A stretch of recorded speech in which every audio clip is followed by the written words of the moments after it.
Hey everybody, what's up? This video is brought to you by Linode. They just updated their free tier to $100 credit. So now it's $100 credit or the first 3 months free, depending on how much or whatever structure you set up with them. So if you're looking for hosting for your next web project, make sure you check out Linode. You're going to save about half over Azure or AWS. They're the largest independently owned cloud hosting provider, and they have data centers all over the world. All right, so in this video, what I'm going to do is real quick, just hit on a couple of bullet point items of what is currently going on in web development. There's so many different videos we've done like this versus that and all that stuff. And I just want to hit like on a bunch of bullet point issues. So for starters, when it comes to like which language should you learn first, if you're trying to get a job, it's still going to be JavaScript. Like JavaScript is the one universal and that's used throughout web. So I should also say this just pertains to web. It's not about how do I work for Bethesda to be like a video game developer. But that said, every Fortune 500 to small business pizza shop on the corner should have a website, and that website needs to be updated all the time. And that website consists of HTML, CSS, and JavaScript, and those three things don't change. So whether it's Angular, React, or Vue, who gives a shit? Honestly, if you're looking for jobs, it's probably React number 1, Angular 2, Vue number 3. But you don't have to use any of them, really.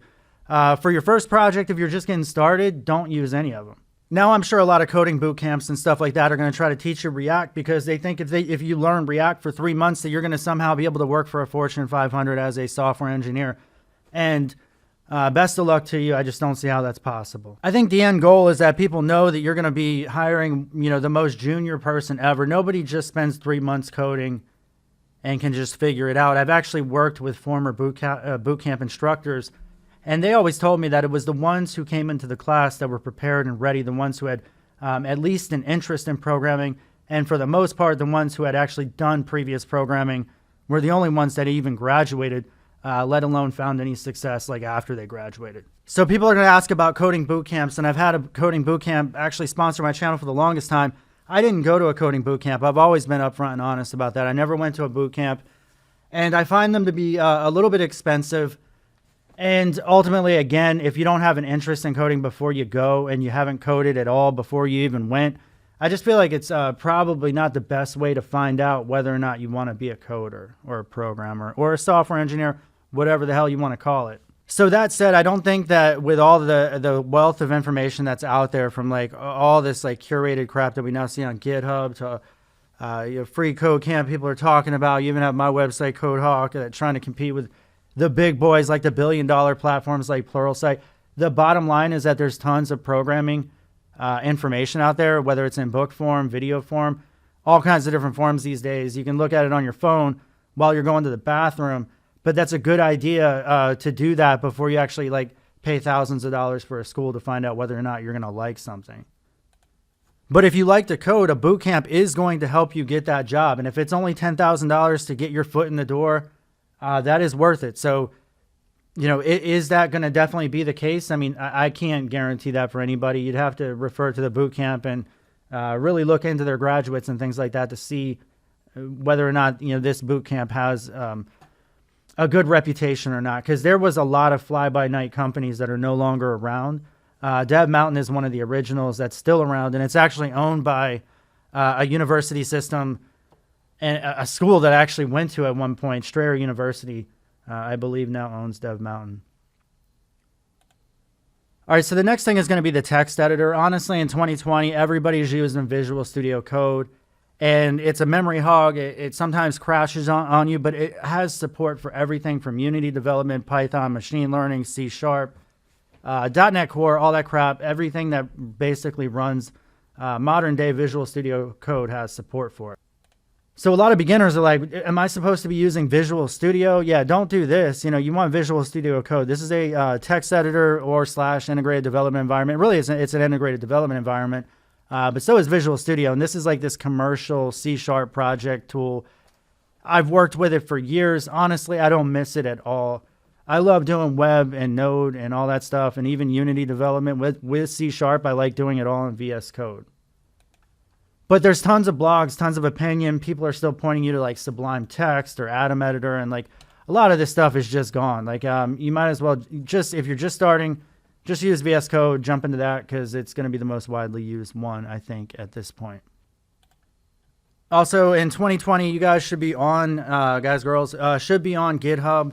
There's no reason why you shouldn't be on here. At least if you're starring projects, follow some people, at least have a profile there. You don't have to have a bunch of activity, but there is a lot of low-hanging fruit out there. I'm seeing a lot of GitHub people get a lot of attention for simply creating curated lists of like some topic, like my favorite coding resources or the best way to pass a job interview. And like they're getting like thousands of stars, and it's just not like, to me, that's like the wrong direction for GitHub to be going in that. It's like, you know, GitHub's not supposed to be a blog. It's supposed to be, you know, people sharing actual coding knowledge. Like, and I think those types of pages and stuff like that is a real wrong direction for GitHub. But that said, GitHub is a fantastic site. I pay them $5 a month for some reason. I don't think I get any benefit for it, but I don't really mind because I use it all the time. So I think it's one of the most important tools that we have in development these days. All right, so the next up is going to be for web development. If you're going to be developing, you might as well be developing with Chrome. Chrome is almost neck for neck with Firefox when it comes to development features. And what I mean is when you inspect and you get the development console, and it gives you all this information from performance to all the network requests going on, all of your actual DOM elements, and then all the JS debugging capabilities and such that you have. So all that said, like Firefox does have an advantage over Chrome when it comes to like Flexbox and a few other features, especially font. But it's not enough for you to develop in a browser that only has 8% of the market. And that's shrinking every year. And honestly, Mozilla's got some major problems. So I don't see Mozilla actually doing a whole lot with Firefox going forward. I'm curious if like Brave or something else comes along. But the point is like Chrome is now like the engine behind even Microsoft Edge. So you're going to want to develop on Chrome, make sure it works on Chrome, because that's going to give you a good idea on, you know, whether or not your site is working right. All right, so what's going to happen in 2020 and 2021 and continuing to go forward is that we're going to see, I believe, materialize in Bootstrap. Bootstrap's dying already, but we're going to see that continuation of a die-off, and a lot of it is because of CSS Flexbox. This isn't some library. It's just a new way of doing CSS. It's new CSS features. You could look at it as CSS 4.0, but CSS stopped doing versions back on version 3.0. They decided there was not going to be a 4.0 or 5 or any of that. It was just simply going to be new features. Now, Flexbox and Grid give you maximum capabilities when it comes to allowing the browser to situate elements for you, and using some of the built-in things like space between, space around saves you it just saves you a ton of time. So people that haven't discovered that and they think that we still need Bootstrap and we need jQuery for our navigation, you don't need any of that stuff. These days with CSS, you can go to CodePen and find a component for anything you need, like modals, tooltips, videos, whatever it is. Somebody's already written it. They probably used Flexbox, and it doesn't use any JavaScript, and that includes like animations. So as you can see, this example right here is literally just using CSS and transitions. And here's the HTML on the left-hand side. There's no JavaScript there, so you don't need Bootstrap to run this. Therefore, you don't need Bootstrap for a CSS navigation.